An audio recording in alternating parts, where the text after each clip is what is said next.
Educator. Hi guys, we're fortunate today to have with us a gentleman who there's quite a bit on the internet about him, and I'm going to do my best to kind of hit a top level summary of some of his identifying characteristics in the field. And so we actually have similar education and credentials, but he's got some very interesting experiences and expertise that I think you guys are really going to enjoy learning about. So this is Garret Reid, who I would classify based on my reading and what he shared with me: fitness educator, entrepreneur, athlete, gym owner, conference presenter, and feel free to add or edit as you, and very, from what I can see, prolific writer on the Yeah. topic of fitness and nutrition. And so maybe Garret, you could just tell us a little bit more about your background and what drew you to a career in fitness. Yeah, so thanks for having me. Kind of a long backstory. I'll try to summarize it real quick. So I've been in fitness my whole life, your classic playing soccer as a 6-year-old, baseball, football, all that good stuff, all the way up until high school when I was a wrestler. So someone asked, like, what was your sport? My main sport was a wrestler back in high school, but we swam on the off season and all that stuff. So the first time I ever went to the gym, I was 16. So I'm 42 now. So it was the classic athletic kid growing up their entire life. So I've always been in fitness. Um, from about 22 to 30, just kind of doing your training stuff, nothing real specific. I'm not working as a trainer yet. I'm doing other stuff. And I didn't become involved actively in the fitness as a business until I actually moved out to China. So it's like big change. So I went out to China when I was around 30, and Classic went out there for a little sightseeing tour. It turned into 2 weeks, 6 months, 1 year, yada yada. I ended up being in China for about 8 years. And then I moved over to Thailand. So I've been out over here for about 12 years. So backing up, when I was in China, this was back in the 2012, fitness was very brand new, and there was very minimal gyms. There was no education. It was just at a point where fitness was becoming a luxury. I think that's one thing we in the West, we think like everyone goes to the gym, but going to the gym is a luxury. If you have time, money to spend, this was just becoming big. And so there's this big open spot. I was like, okay, like I could fill this spot. Right. And so I started doing this like personal training. Then I ended up opening a gym, and it just kind of grew from there. So that's basically how I got involved when I actually decided I'm going to start working in this, like professionally and Right. as a career or whatnot. Sure. So did you get your master's and your CSCS before, during, more recently? What's the Yeah, timeline? so I actually got my CSCS and my master's afterwards, because then I was like, at first I was like, I don't need this because I'm not doing this. Right. But then when I started doing it, I started saying, okay, like I want to be credentialed. And just my kind of personality, if I'm gonna have a credential, I'm gonna have the best credential. So I'm like, I'm gonna get NSCA CSCS. If I'm gonna do a cert, I'm gonna do my master. I was gonna do my PhD, but that fell through during COVID. But like if I'm gonna do It's sorry to interrupt you, but just it's interesting, the juxtaposition, because after 25 years as an NASM fitness trainer, and this was a second career for me. I started in corporate finance and switched careers at 36. I actually went back to school to get a master's and my CSCS at 59. Mhm. Yeah. So, like you, I felt like I want to know what I don't know, and I want to know what I still need to know, and I want to know what's known so I can bridge that gap. Yeah, exactly. I'm the type of, like, if I'm gonna do something, I'm gonna do it good, right? If I'm like I was doing like underwater boat cleaning, I'm like, I'm gonna do this good. So like if I'm gonna train, I want to do good. I knew enough because through 15 years of training, I knew there's a lot of nonsense out there.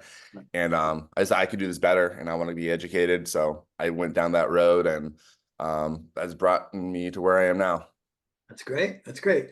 So, you also are an athlete and strongman, Mm. I believe, right? So I think that's a sport that's very interesting to a lot of people, while simultaneously they don't maybe know a lot about what it takes, if there are, sort of genetic predispositions for doing well in that sport versus training protocols versus, just having a burning passion and drive to achieve in that area.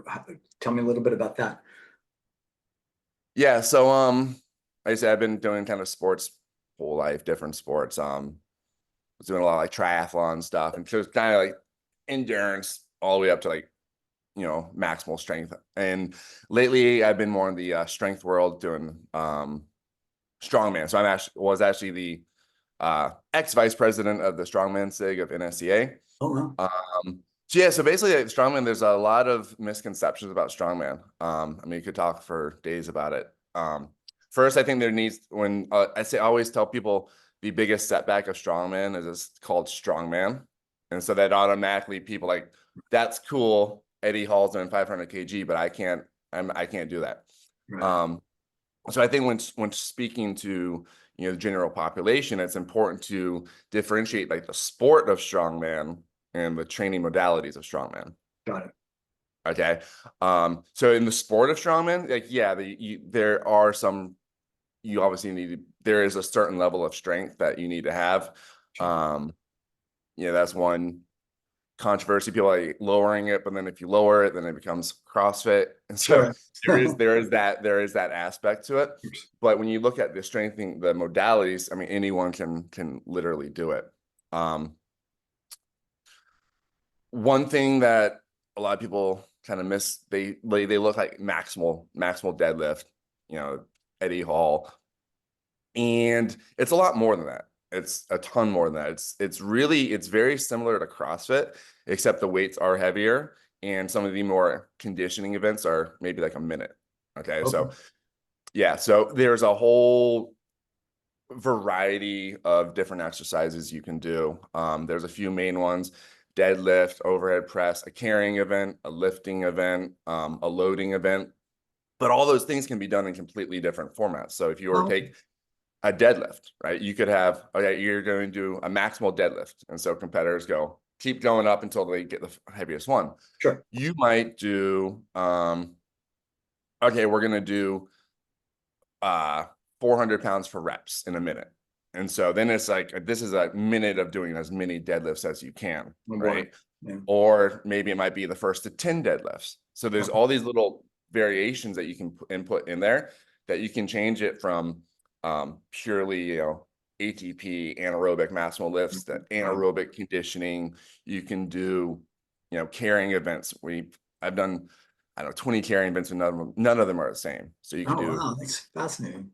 so you could do the same thing, like have a set distance, and then it's whoever can carry the farthest without dropping, like a farmer carry. Okay. You might do okay, we're going to take 200 pounds or body weight or however the weights, and whoever can carry that distance the farthest. Okay. You could do the last one, which is brutal, which I hate, is like timed. So it'll be everyone's going to lift weight and you're going to carry it as far as you can for a minute, right? And so there's a ton of different things you can Right. do that you get all these awesome adaptations, say Sure. like compared to powerlifting. Okay. Powerlifting's static maximal strength. Right. So Right. strongman has a lot more. That's why I do think it's very beneficial for general populations and all Great. that. Very cool. So, now maybe not specifically, let's take a little bit of a turn. You're not 50 yet. You're heading in that direction.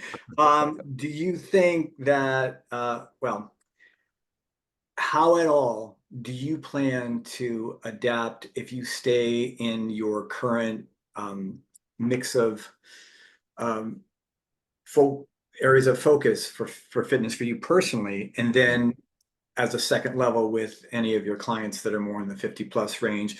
What are your, I mean, obviously recovery time and, accumulated injuries, those are all sort of peculiar to that community.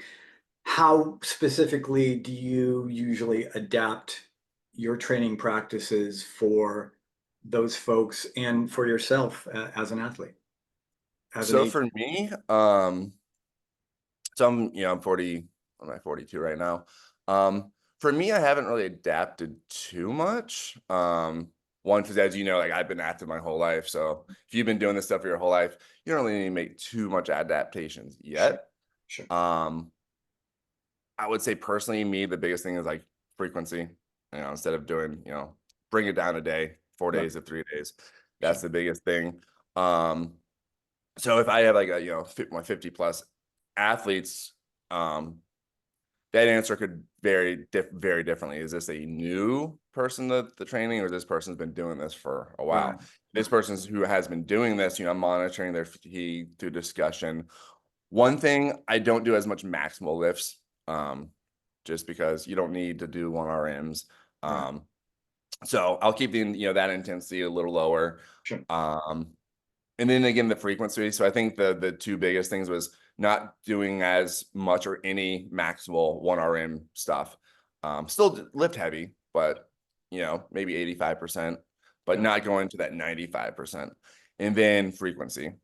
Okay, hey, take more days to rest, recover, you're good to go. So I would say those are the biggest ones. Okay. Do you sometimes vary intensity, or do you do, I'm curious, just for your cross section of clients, do you tend to do more, full body 3 times a week, or bodybuilder splits? Or do you have a preference, or does it depend on the individual client? Yeah, it depends on the individual client for sure. I'll tell people with no background information, no, I tend to like a 4 day split, either like up or lower or pull push, depending on if they're doing strength or more bodybuilding.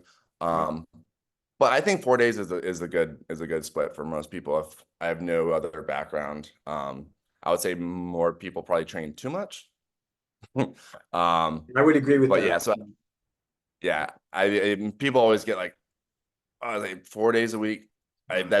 I've helped. You've probably have done that too. So many, generally older men, and just happened 2 months ago. This guy, he was 55, and he's been training, and I'm busting my ass, and he was and training 5, 6 days a week. I said, mate, like let's bring that back to 3 days. Right. And he was like, a lot of pushback. I said, dude, just do it for a month and see what. And he was like, dude, I feel better. My lifts are up. I'm not sore. Right. And so Yeah. dial that back in the majority. I'm glad that you mentioned that because, I do run into that with a couple of my more athletic clients who have this, this drive and this pursuit of excellence mentality, Yeah. especially a gentleman who he's probably currently my fittest client. He's in his mid 50s, and he's the head of his own venture capital firm, and he's very driven, and is a constant negotiation. And um, but I've earned his trust exactly the way that you described. That is, I I kind of um, I play around with the middle of the continuum, so that if we have a heavy lifting day, cardio, core, some flexibility, balance work, whatever, and then let's say we're doing that Monday, Friday. On Wednesday, just depending on how he feels from that Monday, I might have him do a workout that's slanted more towards cardio and core with dynamic flexibility, but I'll Yeah. sprinkle in, say, a 1 rep per body part, what I call a muscle endurance string, where he's doing one rep each of dumbbell rows, deadlift, squat, and I have him do lunges with his back foot elevated on the bench, anyway. Um, so if we sprinkle that in, and it's say 1/3 of the workout or less, but only 1 rep at a time, so maybe he accumulates 12 to 15 reps over the entire workout, but the focus is mostly keeping his heart rate up, and cardio and core, and dynamic flexibility work, which we really make a point of doing at the end. I'll have him do slow drops, chin up drops, and negative push-ups and that sort of thing, because flexibility, for and not just for him, for some of my again, I don't like to gender stereotype, but you're right on the money with the, like the whole, yeah, more, better, harder, right, kind of thing, where I do a lot of eccentric, slow releases and that sort of thing. So I'll get the flexibility and work that I want in. They still feel like they've got the muscle coverage, but I'm able to maintain the range of motion and keep the risk of injury lower. So, but definitely I find that with the more, the more, whether it's formal or informal, the more educated, aware clients, it's almost like I'm coming in doing a dog and pony show where I need to, here's what we're going to do, here's why we're going to do it, and then here's how you're going to feel as a result, short and long term, and use that as a justification for, yeah, okay, I feel better. I see why we're doing this, right? If I open up your range of motion, we can strength train through a fuller range, that sort of thing. So, but enough about me. Let me ask you also, before I want to be respectful of your time. So having worked with clients in that area and, you know, slowly becoming one of those where, just being older and having been engaged in the process of both athletics personally, but also in the fitness field, you're going to see, you'll see more and more changes, and I'm sure you anticipate them based on what you know formally and what you observe. What do you think are, besides, again, being older and in it longer, we tend to just statistically have a higher probability of having accumulated injuries and predispositions for injuries too, right? That we kind of have to Mm. keep an eye on. But what would you say are some of the unique opportunities for that community for the aging athlete, 50 plus? As in like how to continue with, training. Well, it could be mindset, it could be a level of maturity, it could be, that philosophically they're bought into the rationale that you've laid out for them, or just that they're sort of feeling like their capacity is shifting and they need to kind of shift their focus. Do you feel like they're more receptive at a certain point, or maybe their goals shift I more see. towards quality of life and energy and away from specific athletic performance? Yeah. So, I mean, the big thing I'll try to, most, most my older athletes get this.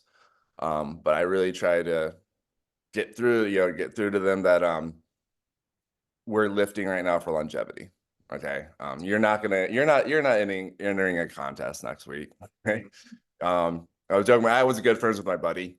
So I was kind of joshing him there. He had a deadlift. I mean, he was a 55, he was 55 and he had a deadlift of, it was a good deadlift. It was sub like 400 pounds. So it was a good quality deadlift. And I told him like, that's good, but that's, I was making joke. That's good for you, but that's still going to be very low compared to like 20 Right. year old, right? Sure. Of You're course. competing with a different, and he gets it. So we have like a good relationship. And, so I really kind of push on them that, not right now we're pushing to increase, bone strength, reduce, mitigate sarcopenia, mental health, all those type of things. And most people get it. Yeah. From my experience, I think some people, how I say this, I think some people will say that to kind of make themselves feel to justify why they're not lifting as much. Sure. And I'll tell them like, no, that's perfectly okay. Like you don't, because I can kind of tell. Sure. I was like, that's fine. So I think that's one of the biggest things is shifting that mindset. Right. Um, and I think that is like this is now starting to become a bigger thing. I think one of the with like exercises, medicine, movement, and all that stuff, that we generally focus on maybe things that physicians are falling short on and all that stuff. But I think the fitness community has really done a disservice because every ad you've seen since the 90s was always about your pecs and your abs. And so it's created this idea that lifting is only really decent if you want to look good, right? Right. They might throw in an afterthought, oh, and you'll increase your life, but no one really tells you like what that means. Right. And in reality, bodybuilding, one lift, deadlifts. Those are like, that's what I will consider like, that's the luxury part of life. Not everybody needs to do that, right? There needs to be a shift, and this is in general public, 50 plus or 20 plus. Like right now, we have plenty of unhealthy 20-year-olds. That shift of fitness really needs the focus on fitness really needs to shift to longevity, health, longevity, all that stuff. And the fitness community is doing a really crappy job of that. It's just propagating this. It's starting to change now. It is. But I think that's, if I can tell you, do this and you're going to live longer, better quality of life. Like, who cares what your deadlift is, right? Right. Increase intensity, consistency. So yeah, that's the biggest thing, is getting that message across. Right. And that's a great point to conclude on, Garrett, because I feel like you and I are both out there trying to swim through that sea of, it's about aesthetics, it's about making money, it's about selling the promise. And the best way, I think, to really influence fitness going in the right direction, especially for the aging athlete or the aging, um, you know, fit person who just wants to improve their quality of life and lower the risk of major disease and lower the risk of injuries, is to talk about this and keep circling back to it, not assume that they know that, not assume that they already have set up that priority structure that's so important. Tying it into emotional things, like you want to be around for your spouse, you want to be able to pick up your grandkids, you want to be able to go for a hike if your friend asks you to do that sort of thing. And probably the most important thing that we do as practitioners is to live examples of that, because people want guidance from those who not only know about the evidence, but are walking examples of it. And so clearly you are. And so I want to let people know you're joining us from Thailand, and I'm sure you're maybe a little bit maybe you could have slept a little bit longer. It's the start of my evening, the end of my workday. I thank you so much for sharing your wisdom and your wit and your just transparency about what we as a fitness industry can still improve. Yeah, for sure. All right, thanks a lot. So I'll let you know how to use this. They'll put it on video and you can share it with whomever you want for whatever purpose you like. Okay, and thanks. And again, I appreciate you being with us, and stay in touch. Awesome. Thank you. Thank you.